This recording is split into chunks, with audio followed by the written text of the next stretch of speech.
Welcome in, everyone. Today, we're diving into the world of cybersecurity, but with a twist. We've got some excerpts from Christian Espinosa's book, The Smartest Person in the Room. And it's got me thinking, it's not just about firewalls and all that fancy tech, is it? Mm. Maybe people skills are the real secret weapon we've been missing all along. That's a really interesting take. Espinosa's book, it's for, well, technical people, but they're leaders too. And it seems to be saying there's a big gap in how we're tackling cybersecurity. A gap so big it could cost us the whole cybersecurity war, as Espinosa puts it. But he's not saying we don't have enough tech wizards out there. His argument is that we rely way too much on certifications and degrees. And that's where it gets fascinating. He's not saying those pieces of paper are worthless, Yeah. but he really hammers home the point that they don't always mean someone's actually good at cybersecurity in the real world. He's got this analogy, compares a lot of certified professionals to paper tigers, Look scary on paper, but can't actually bite when it matters. They lack those soft skills, can't solve problems or collaborate. I'm already seeing the people skills angle here. Like, think about when there's a security breach. If your team's full of geniuses, but they can't talk to each other when things get tough, or they're too scared to admit they don't know something, that's a recipe for disaster. Absolutely. And Espinosa's own story really underlines this. He talks about his childhood, how it made him crave certainty, significance, but that turned into really bad people skills. And it actually held him back in his career, his personal life, the whole 9 yards. Almost like he's saying it's those insecurities, the fear of looking dumb or asking for help. Those are the things holding back the entire cybersecurity industry. And there's more. He even suggests that this insecurity leads tech folks to build these super complicated solutions. It's almost like they're trying to prove how smart they are, but it just makes things less effective. Sure. And then they can't communicate with clients who just need a simple, straightforward solution. And let's be real, explaining all that complicated tech stuff to people who don't live and breathe it, that's a challenge even for the smoothest talkers. So how does Espinosa think we can fix this people skills problem? He's got this framework he calls the secure methodology. 7 key steps to tackle these issues head on. All right, let's dig into this secure methodology. What's step one? It all starts with awareness. You got to recognize your own weaknesses. Like, how do your actions impact others? And he uses that great story about his friend, the one who got so hooked on SimCity that he forgot about real life. Totally relatable. Right. What's insightful about that story is that it shows how we can lack self-awareness anywhere, even in the most unexpected places. It's like this little nudge to step back and think, hold on, are my actions or even my inaction messing things up for other people? That is a powerful thought. Makes you think about all the little things in cybersecurity that could snowball into huge problems later on, especially when you're dealing with such sensitive data, such complex systems. Exactly. And that's where the next step in the secure methodology kicks in. Which is? Mindset. Got to ditch that fixed mindset, the I'm just not good with people kind of thinking. Instead, you got to adopt a growth mindset. I can learn these skills. I can get better. He makes this awesome comparison to the red pill and blue pill in the Matrix. Choosing the red pill, facing the truth, even if it's scary. Kind of perfect for cybersecurity, wouldn't you say? Everything's changing all the time. Totally. Think about how that plays out when there's a security incident. Someone with a fixed mindset, they might just deny everything, blame someone else. But a growth mindset, that pushes you to reflect, learn from the mistakes, always trying to improve. So admitting your weaknesses actually becomes a strength. Helps you adapt and stay one step ahead. And that leads us nicely to step 3, I imagine. You got it. Acknowledgement. It's all about seeing the good stuff, both in yourself and in others. Appreciating accomplishments. Seems simple enough. But I bet that can be really hard in cybersecurity. So much competition and ego flying around. Espinosa really emphasizes how genuine acknowledgement, like really meaning it, builds trust and makes people want to work harder. He even gives some tips, like that sandwich approach to giving feedback. Just imagine how much that could improve things during a big security breach. Everyone needs to be communicating clearly and constructively. Start and end with positive stuff. Address the problem in the middle. Classic technique. I've used it myself with great results. So what's next on Espinosa's list? Number 4, effective communication. This one's super important in cybersecurity because, well, we've been talking about it. You're dealing with all this technical jargon. Got to explain it to people who just don't speak that language. Espinosa actually uses humor to highlight this challenge. He talks about the security plus acronym list. Pages and pages of acronyms. It would make anyone's head spin, even the techiest of the techies. It really showcases how sometimes we cybersecurity folks create our own communication But problems. how do we break down those walls and make sure everyone's on the same page? Espinosa is all about tailoring your language to your audience. You got to become a master of explaining complicated stuff simply. Don't lose the meaning, but make it understandable. Like, imagine trying to convince your boss to invest in a new security system. If you can't translate the tech stuff into real benefits and how it reduces risk, you've lost them before you even start. It's about making cybersecurity relatable, Right. right? So everyone understands why it matters, Yeah. but without dumbing it down. Now, step 5, monotasking. This one feels kind of counterintuitive in our world where everyone's always doing a million things at once. And that's exactly where Espinosa throws a curveball. He says multitasking, that supposed key to productivity. It actually makes our work worse and less secure. He paints a hilarious picture of someone with 6 monitors, bombarded with information from every direction. But there's a deeper message there too, right? He's criticizing how we mistake being busy for being effective. And in cybersecurity, where every detail matters, that difference is crucial. Imagine a security analyst going through logs. If they're constantly switching between tasks, they might miss a tiny clue that signals a breach.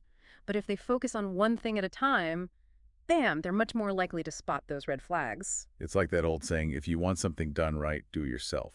But in this case, it's if you want something done securely, give it your full attention. Exactly. It's about quality over quantity. And in cybersecurity, that could mean the difference between safe and sorry. Welcome back, everyone. Last time we were talking about empathy. Kind of surprising, right? Turns out it's not just about being nice. It's a real secret weapon in cybersecurity. Exactly. Espinosa's point is that empathy helps us build trust, communicate clearly, and create safer systems. It's not just about feelings, it's about effectiveness. You know, thinking about those big data breaches we hear about all the time, the tech problems are just one part of the story, right? There's always that human element, too. Someone clicking a bad link, messing up a setting, or just missing something crucial. Absolutely. And if we don't get that, if we don't have empathy for those human mistakes, we're setting ourselves up to fail, whether it's our own teams or the people we're trying to protect. Espinosa actually gives an example. This tech team, they gave their client this huge security checklist, like 100 things.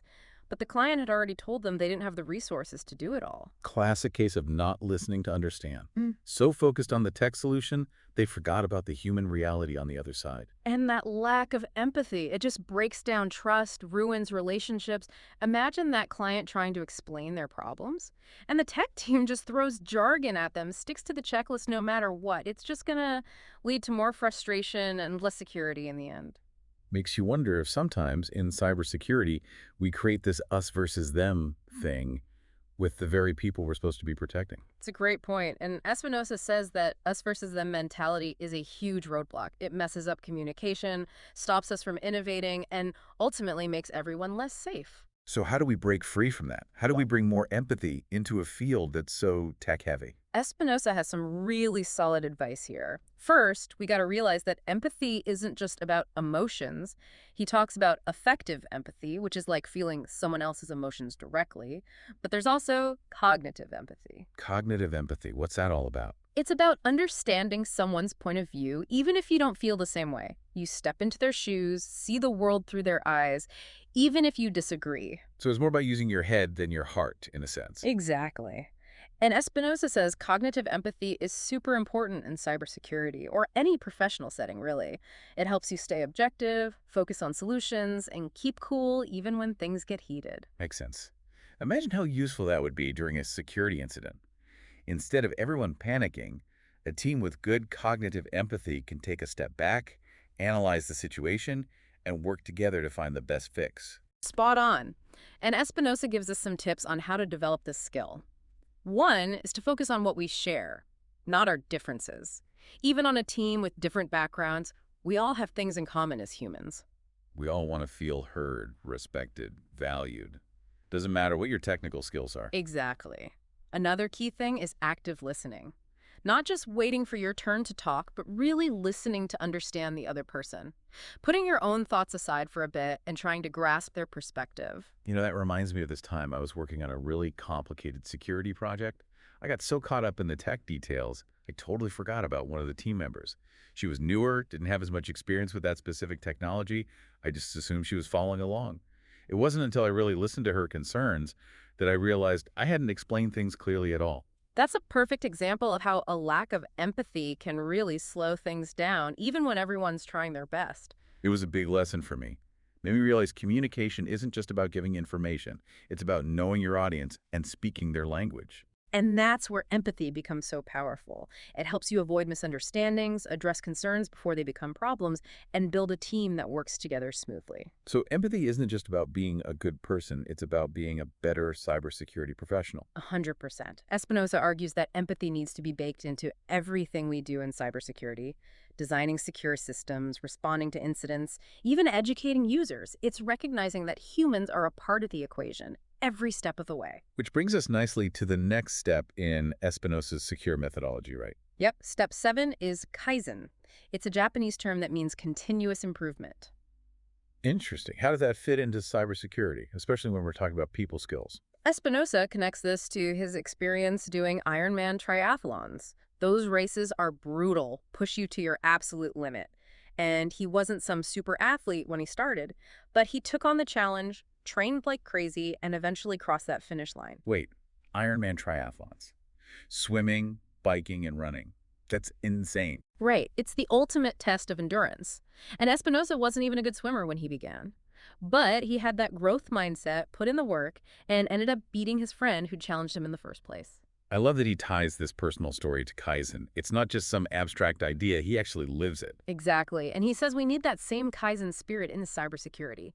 Always looking for ways to improve our skills, tweak our processes, and adapt to the ever-changing threats out there. So it's not just about keeping up with the latest tech, but also leveling up our communication, collaboration, and empathy. You got it.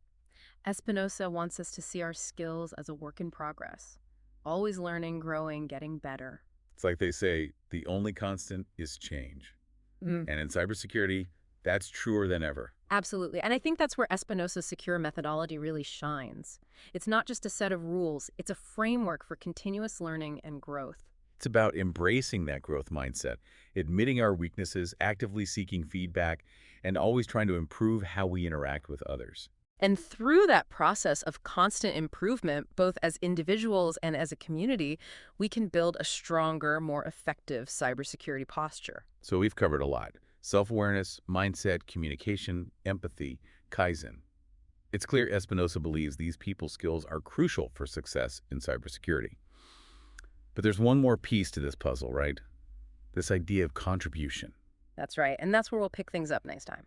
We'll explore how finding meaning and purpose in our work can not only change our careers, but also make us better at fighting cyber threats. This is getting really interesting. Be sure to join us next time as we dive into how a sense of contribution can make us even more passionate about cybersecurity. All right, welcome back to our deep dive into Christian Espinosa's The Smartest Person in the Room. We've talked people skills, broken down his secure methodology, even got deep into empathy's role in cybersecurity. And now we get to the final piece, something that really hits home for me, contribution. It's about looking beyond just checking off tasks and asking, what impact am I actually making? Espinosa argues that feeling like your work matters is super important in cybersecurity. Especially with all the risks and constantly evolving threats, it's not just a job, it's more like a mission. He actually draws inspiration from a surprising place.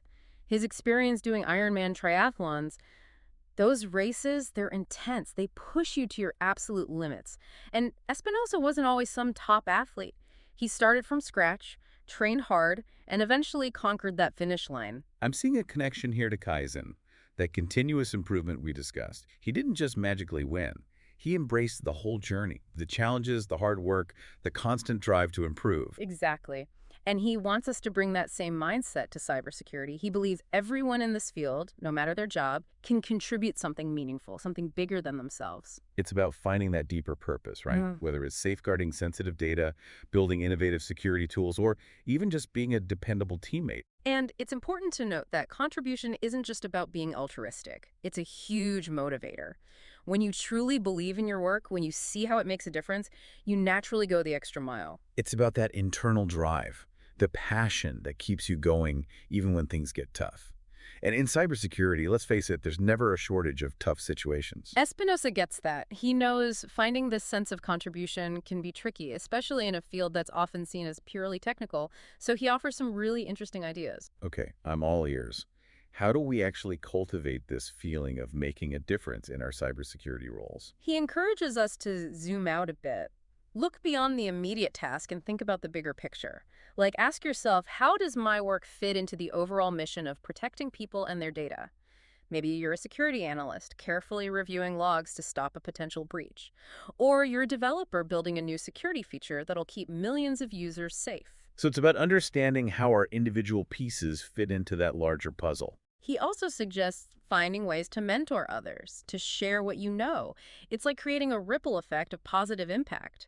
You're empowering the next wave of cybersecurity professionals and making the whole industry stronger. I love that idea. It's not just about what we achieve personally, but how we support each other and contribute to the collective good. And finally, Espinosa says we need to celebrate successes, both big and small. Acknowledging everyone's efforts creates this positive atmosphere. It's about shared ownership of cybersecurity outcomes. So moving away from that ego, the need to be the smartest person in the room. Instead, we embrace collaboration, where everyone's contributions are valued and celebrated. And that's where Espinosa's message really lands. It's not just about being technically brilliant. It's about embracing the human side of cybersecurity, our ability to connect, communicate, empathize, and contribute to something bigger than ourselves.